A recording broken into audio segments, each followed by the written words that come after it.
Let yourself drift a little deeper now. The story moves slowly, like snowflakes falling, and you can follow them with ease, no effort required. Each breath you take carries you further into calm, and each word spoken here is meant only to soothe you, to steady you, to guide you toward rest. Inside the abbey, the service continues, but it is never hurried. No one looks at the passing of time. No bells announce the hour.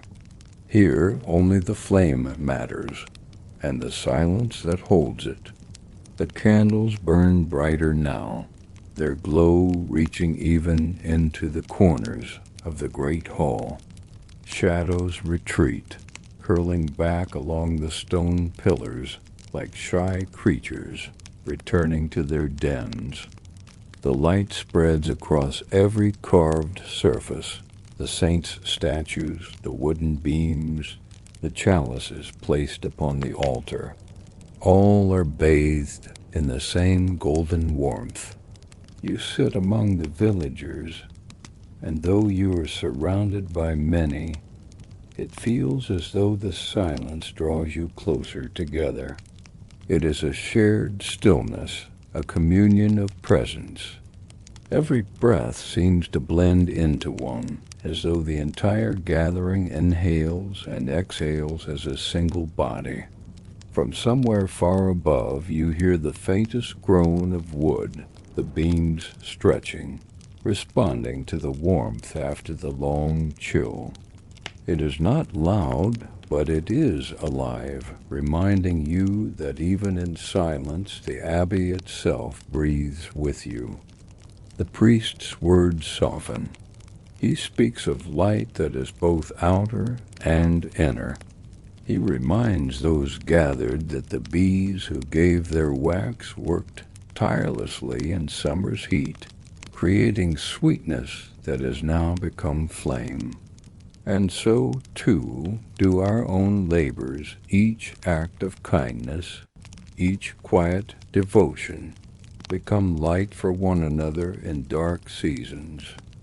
The villagers bow their heads again. Some close their eyes, their lips moving in prayer. Others simply sit in stillness, letting the flicker of flame wash over their faces. And you feel yourself leaning into the warmth, your body becoming heavier, more at ease. The weight of winter, of days gone, seems to soften here, melting away like ice beneath the first touch of spring sun. Listen closely now. Do you hear it? Beyond the crackle of the hearth, beyond the whisper of flame, there is another sound faint, almost hidden. It is the snow outside, sliding gently from the abbey roof, falling in soft cascades onto the earth below. It lands with no more than a sigh, yet it reminds you that the world outside continues in its own rhythm, hushed but alive. The service draws toward a pause. The priest lowers his arms, and the acolytes move carefully among the pews, carrying small candles lit from the great altar. One by one, they pass them into waiting hands. Each villager receives a flame, cradling it as though holding a fragile bird.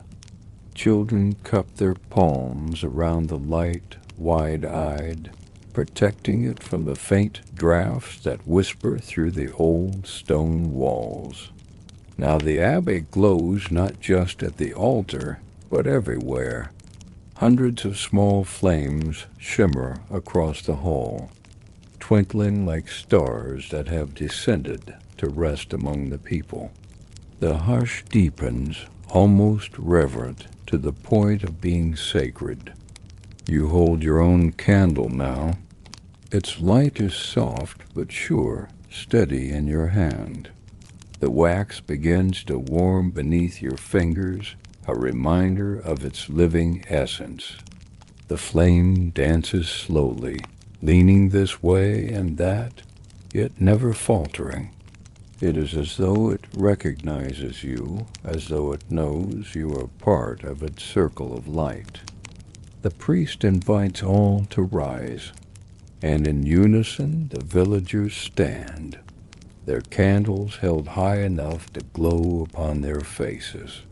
The air shifts as wool cloaks brush against wood, as boots shuffle upon stone, but still the silence holds. Even in movement, no voices are raised. A hymn begins. It is not loud, not forceful. Instead, it rises like mist, voices blending in a low, gentle harmony.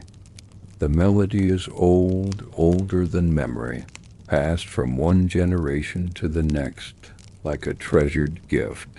Its notes carry no sharpness, only warmth tones that seem to hover in the air like invisible lanterns.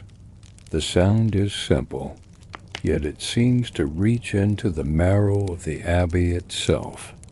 The stones absorb it, then release it, until the whole space hums with quiet reverence. You let the hymn wash over you, each note slower than the last, as though time itself is moving in soft rhythm.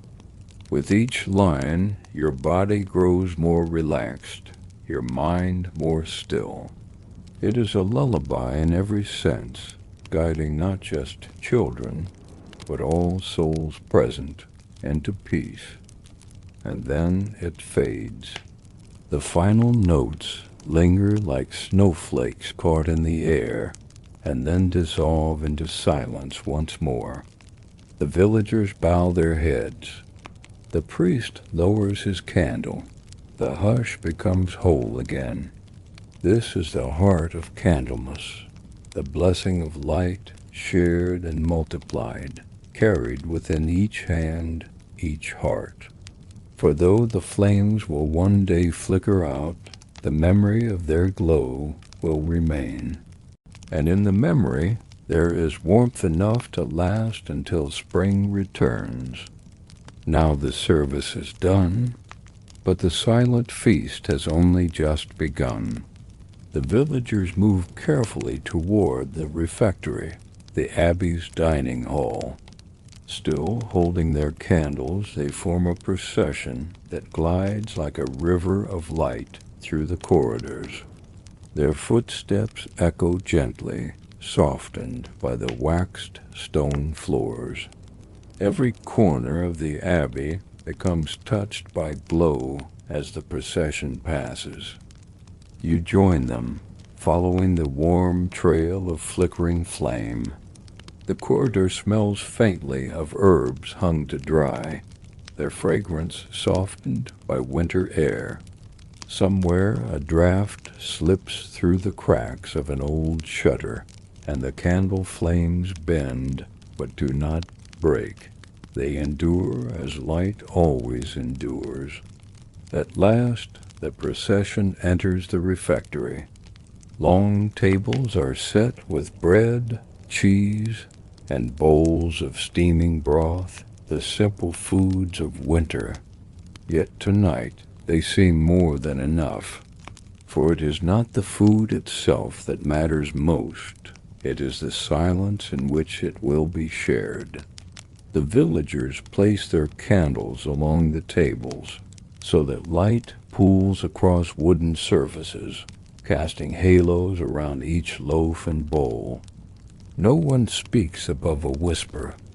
Even laughter, when it comes, is hushed, as though wrapped in reverence.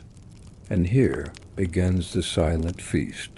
The bread is broken quietly, passed from hand to hand. The broth is ladled carefully, steam rising in soft clouds that drift upward and fade.